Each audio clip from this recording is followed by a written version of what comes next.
Hyper news కి స్వాగతం. గూడూరు పట్టణంలోని ప్రభుత్వ ఏరియా ఆసుపత్రిలో నూతనంగా నిర్మిస్తున్న భవనాలు ఏప్రిల్ నెలాఖరు లోపల పూర్తి చేసి సేవలు అందించే విధంగా కాంట్రాక్టర్లు చర్యలు తీసుకోవాలని గూడూరు ఎమ్మెల్యే సునీల్ కుమార్ సూచించారు. తిరుపతి జిల్లా గూడూరు పట్టణంలోని ప్రభుత్వ ఏరియా ఆసుపత్రిలో ఆసుపత్రి అభివృద్ధి సలహా మండలి సమావేశం నిర్వహించారు. గూడూరు పట్టణంలోని ప్రభుత్వ ఏరియా ఆసుపత్రిలో హాస్పిటల్ డెవలప్మెంట్ కమిటీ మీటింగ్ లో గూడూరు ఎమ్మెల్యే సునీల్ కుమార్ ముఖ్య అతిథిగా పాల్గొన్నారు. సమావేశంలో పలు తీర్మానాలు చేశారు. ఈ సందర్భంగా ఎమ్మెల్యే సునీల్ కుమార్ మాట్లాడుతూ ఆసుపత్రిలో ఉన్నటువంటి డ్రైనేజీ కాలువను పునర్నిర్మించేందుకు ప్రతిపాదనలు సిద్ధం చేయాలని ఇంజనీరింగ్ శాఖ అధికారులకు సూచించామన్నారు.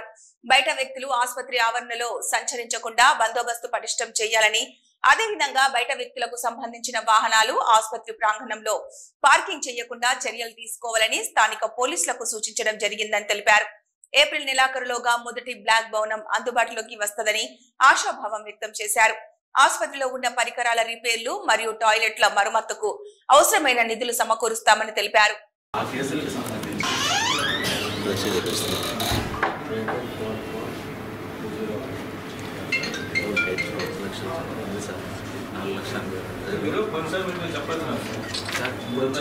సార్ మనకు లాస్ట్ మీటింగ్లో 1.5 lakhs వచ్చింది.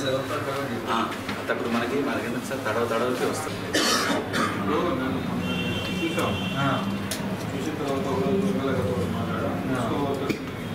చూసిన తర్వాత చెప్పండి.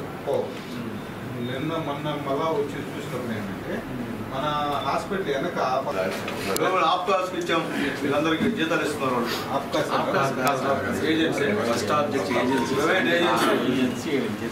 వాళ్ళు జీతాలు తీసుకున్నారు. వీళ్ళకి జీతాలు పెట్టండి.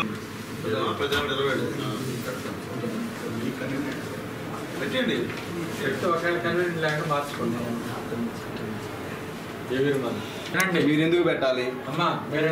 మీరెవరు పెట్టేదానికి?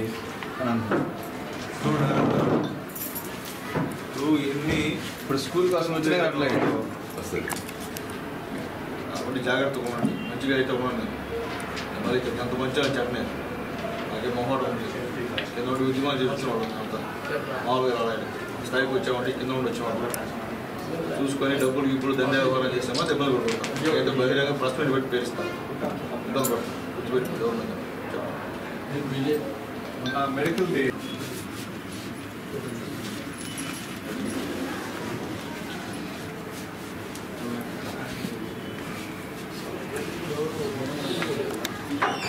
అందరికీ నమస్కారం.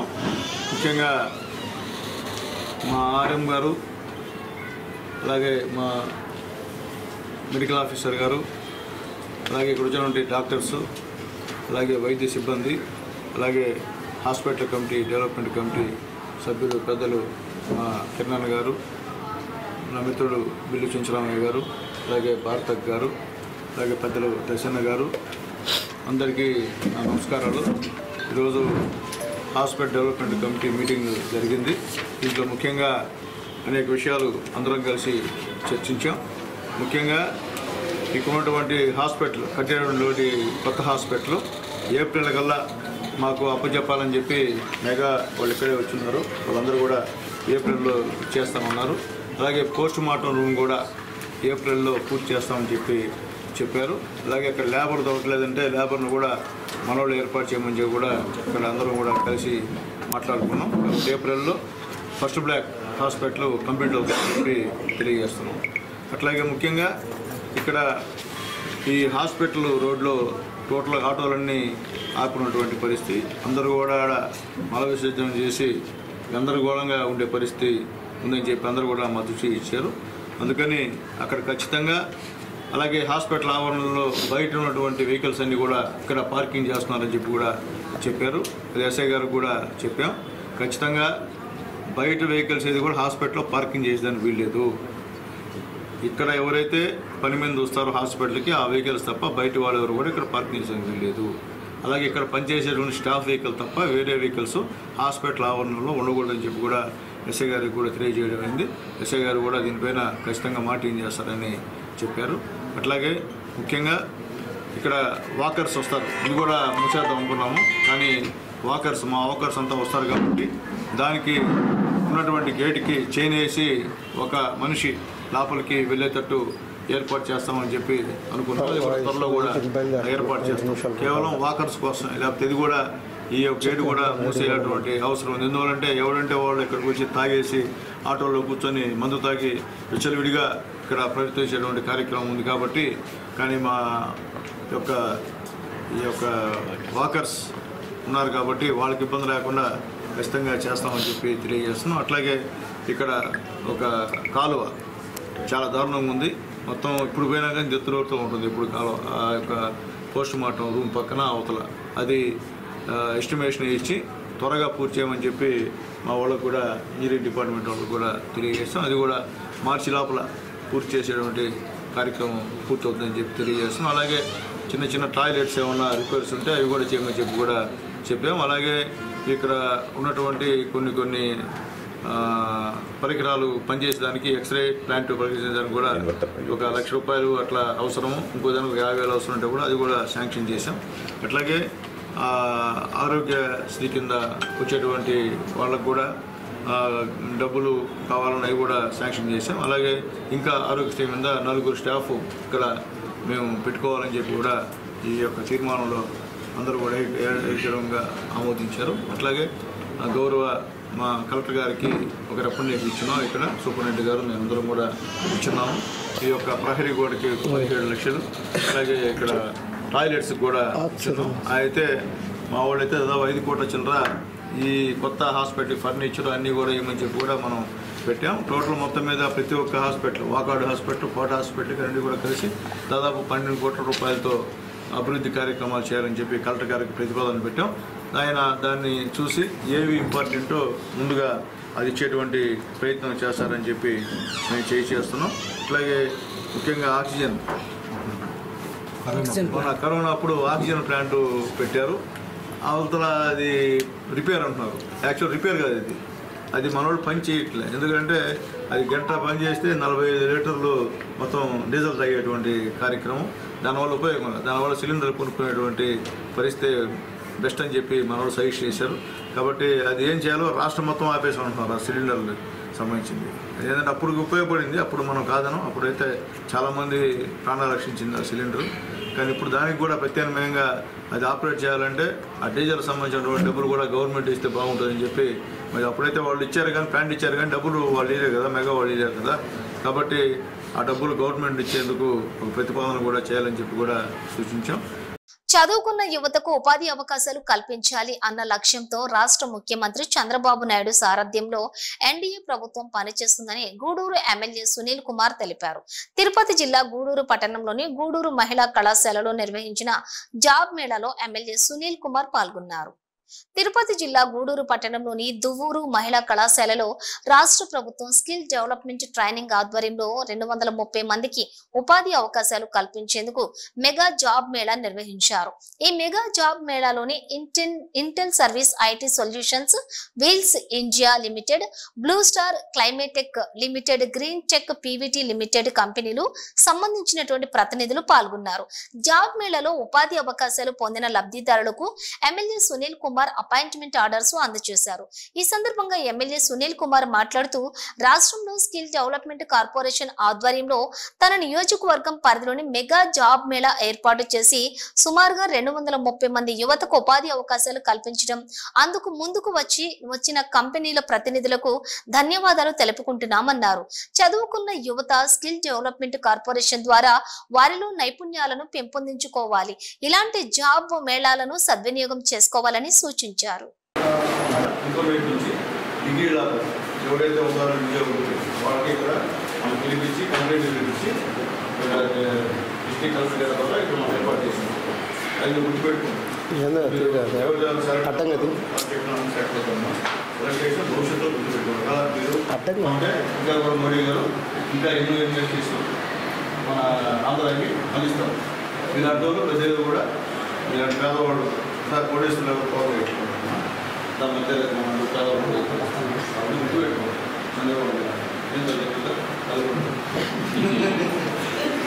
అంటే ఒకటి ఏదైనా ఉండొచ్చు, కానీ మీకు మాత్రం ఈ జాబ్ చూపించి చంద్రబాబు అది గుర్తుపెట్టుకోండి. రాష్ట్రం అప్పుల భాగంలో ఉండిపోవాలంటే స్కూల్ గవర్నమెంట్ పోతుంది, లేకపోతే అప్పులు అన్నీ ఈ గ్రామాన్ని దిగ్విజయం చేస్తున్నారు.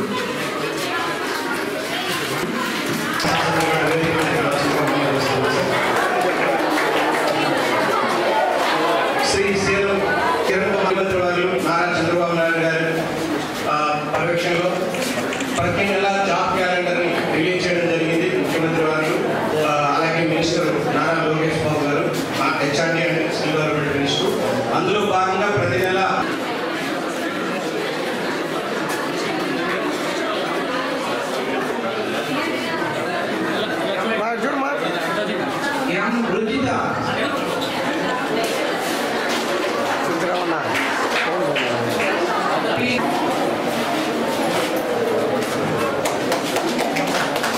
చైతన్య ప్రభా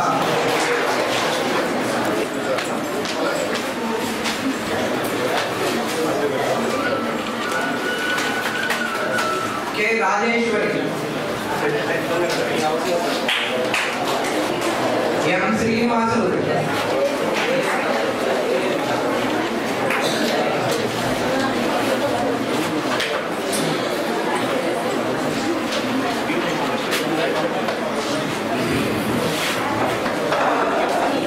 సి రోషిని,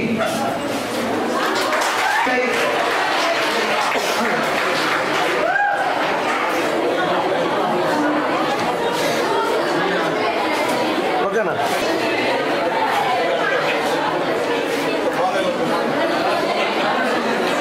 వారికి ఇస్తామమ్మా, ఆపరేటర్ చేయండి.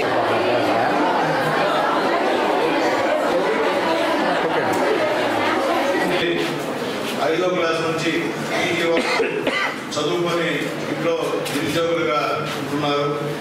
ఆడవాళ్ళు ఎక్కువ మంది ఉంటున్నారు, మగవాళ్ళు ఉంటున్నారు. దయచేసి అవకాశం ఉంటే మాకు ఒక జాబ్ మీద కండక్ట్ చేయండి సార్ అని చెప్పిన తర్వాత మా కలెక్టర్ గారు ఇక్కడ ఉన్నటువంటి మా లోకనాథన్ గారు, ఈయన డిఆర్డీఏలో ఉంటారు, స్కిల్ డెవలప్మెంట్ మొత్తం చూస్తూ ఉంటారు. ఆయన పిలిపించి మీరు గూడూరులో ఒక మంచి క్యాంప్ ఆఫీస్లో ఈ యొక్క కార్యక్రమం ఏర్పాటు చేయండి అని చెప్పిన తర్వాత మంచి కాలేజీ మా డిఆర్డబ్ల్యూ కాలేజ్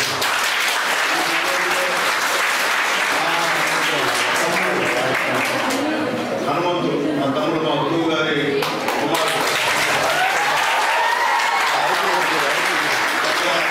ఈ కార్యక్రమాన్ని ఏర్పాటు చేయడం చాలా సంతోషం. ఈ కార్యక్రమానికి ముఖ్య అతిథిగా వచ్చినటువంటి తెలుగుదేశం పార్టీ రాష్ట్ర కార్యనిర్వహణ కార్యదర్శి పెద్దలు మాజీ ఉప మున్సిపల్ చైర్మన్ శ్రీ కిరణ్ కుమార్ గారికి, అలాగే సోదరుడు జిల్లా అధికార ప్రతినిధి 3 సార్లు మున్సిపల్ కౌన్సిల్ వేసినటువంటి మా చిత్తూరు గారికి, అలాగే శ్రీనివాస్ గారికి, అలాగే ఉప ప్రిన్సిపాల్ గారికి నా నమస్కారాలు. మీ అందరూ కూడా నా ఆశీర్వాదాలు. ఎక్కడైనా ఒక ప్రైవేట్ ఉద్యోగం అనౌన్స్మెంట్ చేశాను ఈ విధంగా పెట్టు అంటే మామూలుగా ఎప్పుడో రికమెండేషన్తో ఉద్యోగాలు వచ్చేది, అంతే తప్ప ఇట్లా పబ్లిక్గా ఒక జాబ్ మీద కండక్ట్ చేసి ఎవరికి సంబంధించిన ఉద్యోగం ఏం కావాలని చెప్పి వాళ్ళు ఇంటర్వ్యూ చేసి ఉద్యోగాలు ఇచ్చే పరిస్థితి నాకు తెలిసి గత 5 సంవత్సరాలు జరిగినటువంటి పరిస్థితి లేదు. అది వాస్తవం, అది మీకు తెలియాలి. ఎందుకంటే మీరు చదువుకొని పిల్లలు కాదు, మేము రాజకీయాలు చెప్పే విధంగా పాపం ఏమి లేని వాళ్ళకి మేము అబద్ధాలు చెప్తే ఇంకే పరిస్థితి లేదు.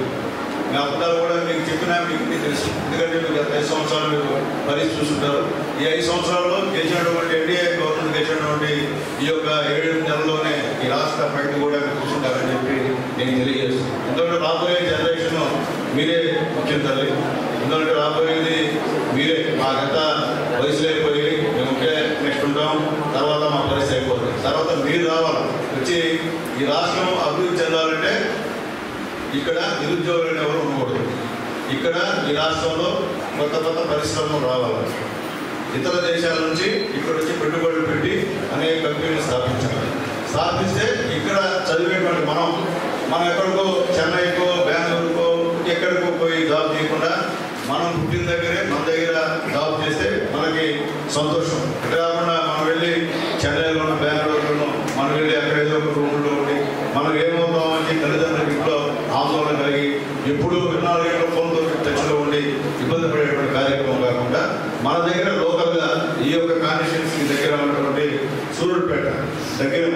అక్కడ ఉన్నటువంటి ఇండస్ట్రీస్ అన్నింటినీ కూడా మాట్లాడి అలాగే మన లోకల్ గారి చొరవతో ఈ యొక్క జాబ్ మేళాన్ని కండక్ట్ చేస్తున్నాం తల్లి. గత వైసీపీ పాలనలోని విద్యారంగంలో తీసుకువచ్చిన సంస్కరణలలో భాగంగా 3, 4, 5 తరగతి చదివే విద్యార్థులు గ్రామాల్లో ఉండే ప్రాథమిక పాఠశాల కాకుండా సమీపంలోని ప్రాథమికోన్నత మరియు ఉన్నత పాఠశాలలో చదవాలని నిర్ణయం తీసుకున్నారు. ఈ నిర్ణయం కారణంగా గ్రామాల్లోని చిన్నారులు చదువుకునేందుకు తీవ్ర ఇబ్బందులు పడుతున్నారని విద్యార్థుల యొక్క తల్లిదండ్రులు ఆవేదన వ్యక్తం చేస్తున్నారు.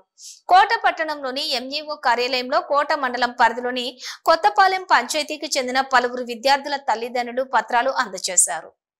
విద్యాశాఖ అధికారికి విద్యార్థుల తల్లిదండ్రులు వినతి పత్రాలను అందజేసిన అనంతరం విద్యార్థుల తల్లిదండ్రులు మీడియాతో మాట్లాడుతూ తమ గ్రామంలో ప్రాథమిక పాఠశాలలో 3, 4, 5 తరగతులలో చదువుకుంటున్న చిన్నారులు గ్రామానికి 6 కిలోమీటర్ల దూరంలో ఉన్న పాఠశాలలో చదువుకోవాల్సిన పరిస్థితి గత ప్రభుత్వం తీసుకున్న నిర్ణయం కారణంగా ఏర్పడిందని, తద్వారా విద్యార్థులు చదువుకు దూరం అయ్యే అవకాశం కలుగుతుందని ఆవేదన వ్యక్తం చేశారు. ప్రధానంగా వర్షాకాలంలో విద్యార్థులు అంత దూరం వెళ్లి పాఠశాలలో విద్యను అభ్యసించడం చాలా ఇబ్బందిగా మారిందని పేర్కొన్నారు. కావున విద్యార్థులు చదువులను దృష్టిలో ఉంచుకొని గతంలో మాదిరిగా చిన్నపిల్లలను ప్రాథమిక పాఠశాలలోనే చదువుకునే విధంగా అవకాశం కల్పించాలని కోరుతున్నామన్నారు.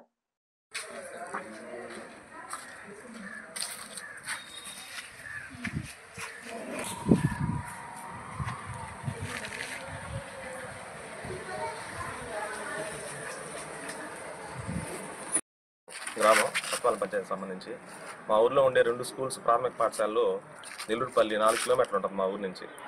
అందులో నుంచి 3, 4, 5 తరగతుల పిల్లలను మాత్రం నెల్లూరుపల్లికి పంపించాలని చెప్పి వచ్చే విద్యా సంవత్సరం నుంచి గవర్నమెంట్ ప్రపోజల్ పెట్టింది. కానీ మా ఊర్లో ఏంటంటే అందరూ పేదవాళ్ళు, ప్లస్ వచ్చేసి ఏంటంటే మా ఊరు రోడ్డు పూర్తిగా చాలా ప్రమాదకరమైంది. 15 అడుగుల వరకు కట్ట. అక్కడి నుంచి పిల్లలు 4 కిలోమీటర్లు ట్రావెల్ చేసి నెల్లూరుపల్లి పోవడం అనేది చాలా చాలా ప్రమాదం. దానికి తల్లిదండ్రులు కానీ, స్కూల్ మేనేజింగ్ కమిటీ కానీ, ఊరు ప్రజలు కానీ ఎవరు కూడా దాన్ని హర్షించే విధంగా లేరు. ఇంకోటి ఏంటంటే ఇప్పుడే మేము ఎండీ గారిని కలిసి అర్జీకి ఇచ్చాము, ప్లస్ ఎంఈఓ గారు కూడా ఇచ్చాము. దయచేసి మా బాధను ఇచ్చేసుకొని పూర్వం లాగానే 5వ తరగతి దాకా మా ఊర్లో ఉండాలని, ఆ స్కూల్కి సంబంధించి ఎటువంటి ఇబ్బంది జరగకుండా మా గ్రామ ప్రజలు దాన్ని అడ్డుకోవాలని చూస్తున్నాము. దయచేసి గవర్నమెంట్ మాకు సపోర్ట్ చేయాల్సింది కోరుకుంటున్నాం. మాకు ఈ 2 స్కూల్స్లో కలిపి ఒక 35 మంది పిల్లలు దాకా ఉంటారు. 3, 4 తరగతుల 5 పిల్లలు అయితే ఒక 20 మంది దాకా ఉంటారు. 25 మంది పిల్లలు నడిచేయాలంటే చాలా చాలా కష్టసాధ్యం. అది వర్షాలు వస్తే మాత్రం ఇంకా రోడ్ అధ్వానంగా ఉంటుంది. ఇప్పటికే చాలా స్కూల్స్ నుంచి పూర్తి స్థాయిలో వ్యాన్స్ కానీ రాకుండా ఉండే పరిస్థితులు మావి. ఇలాంటి పరిస్థితుల్లో మాత్రం తల్లిదండ్రులు చాలా ఇబ్బంది పడతారు. దయచేసి మా బాధను అర్థం చేసుకొని మాకు న్యాయం చేయాల్సిందిగా ప్రభుత్వాన్ని కోరుకుంటున్నాం. నెల్లూరు జిల్లా సైదాపురం మండలం తోకలపూడి గ్రామంలోని మాగాణి పొలాలకు ఆనుకుని విద్యుత్ స్తంభం పూర్తిగా కమ్ముల మీద నిలబడి ఉంది.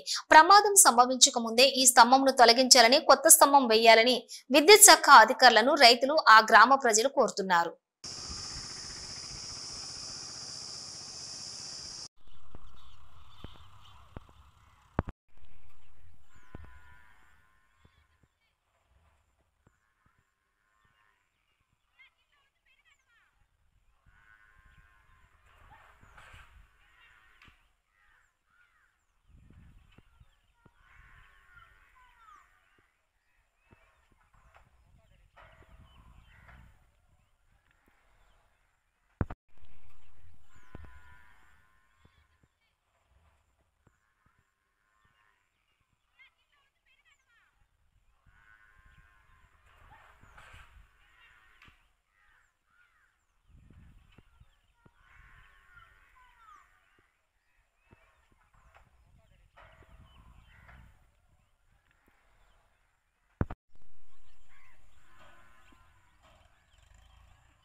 తిరుపతి జిల్లా గూడూరు పట్టణంలోని జెడ్పీ హై స్కూల్ రోడ్డు ప్రాంతంలో వెలిసి ఉన్న శ్రీ రాజరాజేశ్వరి అమ్మవారి దేవస్థానంలో శుక్రవారం సందర్భంగా అమ్మవారిని ప్రత్యేకంగా అలంకరించి విశేష పూజలు నిర్వహించారు.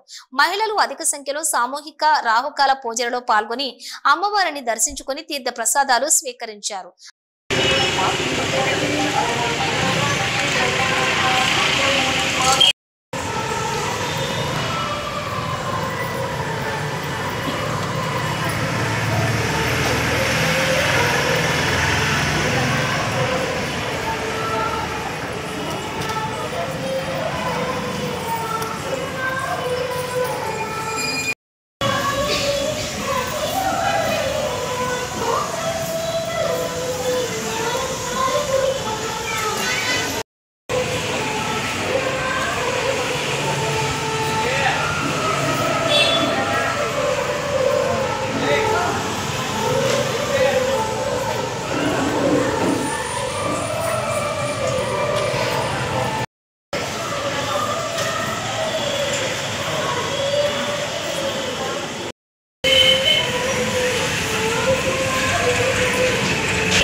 सौक्लीं कलाकृतिं सौवर्णाम्बरधारिणीं वरदधां भूतात्रें प्रोज्वलान्ते पुस्तकं पाशमकुशद्रां स्रग्भूषितामुज्ज्वलां वाङ्गुरीतुरां वराहर्पणं श्रीचक्रसञ्चारिणीं येषा विद्या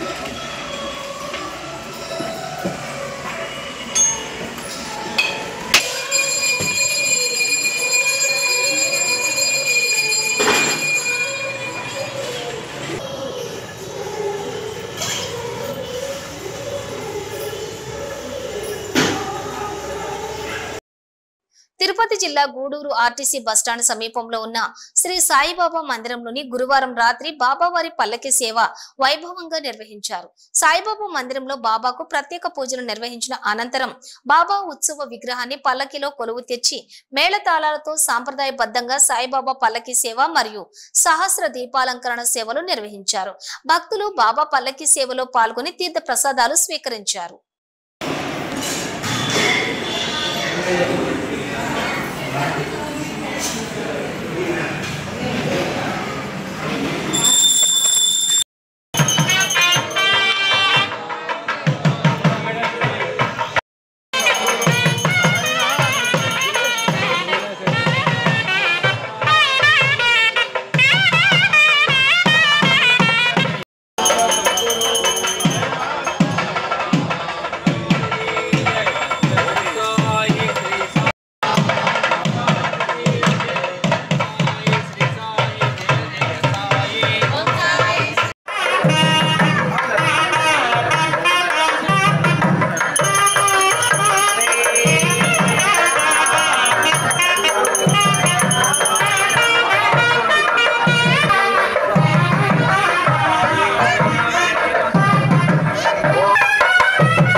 ఇవి బులెటిన్ డీటెయిల్స్. చూస్తూనే ఉండండి హైపర్ న్యూస్.